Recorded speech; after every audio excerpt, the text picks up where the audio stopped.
coming here, okay. I was asked to move with my dad back in the around 1969. And I said no, I was still too young. I said, I don't know anybody in America. Yeah. So they said, well, alright, I want to finish my school. Well, I finished my high school, and when I told my mom, hey, it's time I get my papers for America. She goes, what's wrong with you? I said, well, nothing. I just want to say, hey, all my friends are disappearing. Who's going to Australia? Who's going to Canada? Yeah. So I said, well, I'll move to the States. Yeah. First $500 I earn, my trip back if I don't like it. Well, that $500 just, I bought me the first guitar.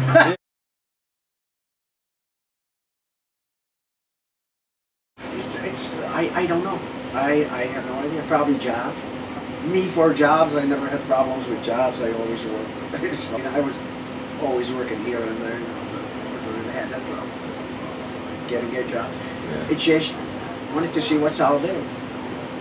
I guess I came here. A lot of people ask me the same questions. I can't answer because it's tried something new. I'm settled into it. Anything move here with a gun over my head, it just was a choice. I don't know. Sometimes it works, sometimes it don't. I've seen other guys that came here and they just couldn't take it. They just couldn't take it.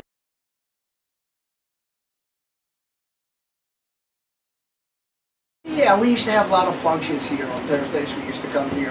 We have about 50 guys playing pool, you know. And, we come here like 8, 10 o'clock at night. Stay here about 11.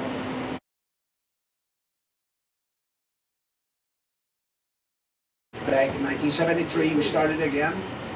It continued till about 86, I believe.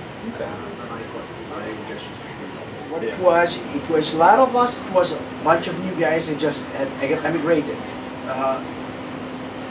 When I first moved here in the 70s, I first got contacted in 1974. And I asked if I play soccer. I said, sure. So they said, well, every Tuesdays and Thursdays we're going to be kicking ball at 104th Community College. I said, well, okay. You guys picked me up, I'll be there. So we started there practicing twice a week. And then we started getting involved into putting a team together. So we started again in 75. I believe by 76 we were back in the Detroit Soccer League. Then we started moving. In 1978 we got the championship, the Detroit Soccer League, and by then a lot of other guys came back from Malta, moved back into Michigan. That was probably one of the last immigration that, I mean, a lot of kids, you know, you want to say adults, moved back to Michigan. And it was probably one of the last. A lot of them were all soccer players and all participated in the game, so we really had a good, strong team at that time. The players were mostly from Malta. We picked some American guys, which it was fresh too, out of Livonia. And then we played like the Italians, the Greeks, the Mexicans. That's what the league was based, all international, all ethnic groups, yes. And then as we grew up, we started organizing the other leagues. Livonia, Westland Garden City, and all those leagues started evolving. So now that's why it's so big. Most of the guys that we played with, now they are all in big time soccer. We organize a lot of soccer trips here. We used to. If a team comes like to New Jersey, New York, and we used to go, or Chicago, we organized quite a few trips. It was the national team playing against other team that came out of England, or two other European teams that would come and play here in the United States. One time the Maltese team showed up, and we were very lucky. We spent our weekend with them. In the hotel, we got very lucky. The same floor, yes. And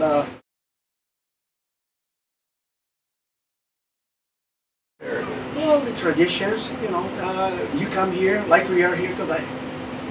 You know, you see people you haven't seen in a long time. Yeah. You know, to talk a little bit and have a dinner together. You know, Yeah. sometimes we have rabbit. You know, Yeah. when you get here or whatever you wanna have, some pastici, whatever. You know, let's spend an hour or two. Right. Yes, I think my kids will, because they ask me a lot of questions about the history of Malta. Yeah. They ask me about my heritage. You know, it's not like forgotten. You know, he just came from a little bitty tiny island. You know, they still ask me questions, and they like to know about it, and they keep asking when are we gonna go back.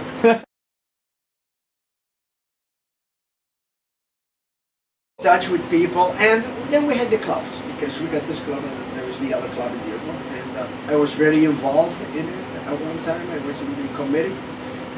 I was involved in this one, but not through the committee, but through the membership. Okay. You know, Yeah. you know, whatever we can do together. And, we always had fun. It's, and it was nice. We had the store. You know, he was owned by a Maltese guy. He spoke Maltese. If you wanted your lunch meat, you talk to him either language.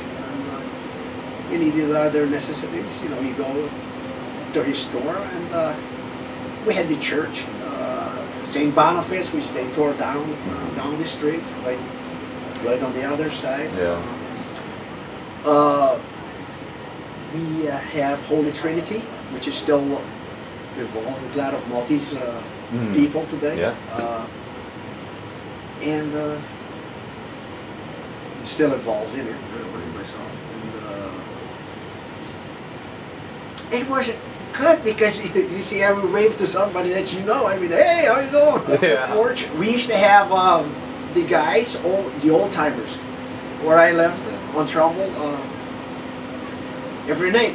In summertime, they used to come and sit, and everybody crack a joke or talk about their past jobs or about what happened during the week or during the day. It's but they're all passed away. They're all gone. It's used to be a lot of fun. They were all from all around Malta.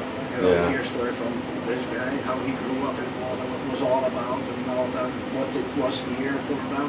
It is, I think, the first connection I had here, I was at Cobo Hall. Okay.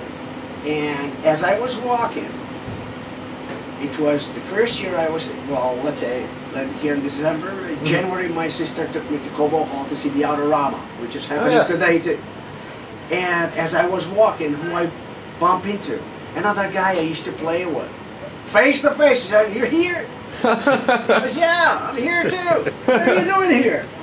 So, you know, we just started bumping. A lot of guys I didn't even know they were here in Michigan.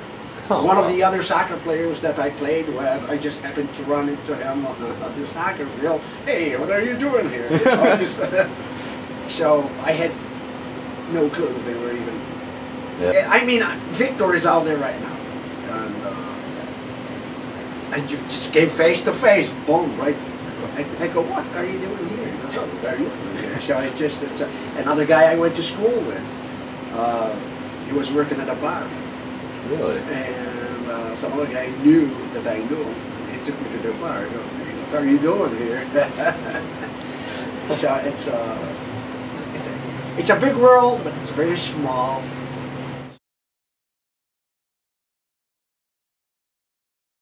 Well, I came here. I found me a job in a tool shop, tool and die shop, and the guy told me, "Well, we're working millions of an inch here." I said, "Well, what is that?" Because the teacher at Malta told me, "You'll never work with this stuff in your life." Yeah. You know, expansion. I had welding in Malta and my 3-year not college, high school, and we were talking about expansion, and he said, "Well, you don't need all these numbers. You'll never use them, you know." Well, I came to America. As soon as I sat down, trying to teach me how to lap these gauge blocks, and we're working millions of an inch. He said, "Well, they told me we'll never use them." It was another new experience. What one says, I guess. Yeah. They took a chance on me, and they just evolved into it, and learned other things, you know, then I just continued with brazing and doing lapping, be a bench hand and all that, you know. Okay. We did a lot of work for the big tree. Okay. At one time I was, yes, that was for a short period of time, like 3 years that plant closed. So then I never really carried the thing. Whatever I want, they never had union shops anymore. Just a lot of them diminished. Yeah. Not where I was working it, where I first started. Yeah. But I tried to bring one guy in, but he found another job next door. Well, there you go. And then as I kept working in different places, you know, they kept closing on me, buyouts and all that. I started learning that there was more Maltese people working with me that I didn't know. Oh. But I knew their parents, but I didn't know their kids. Sure.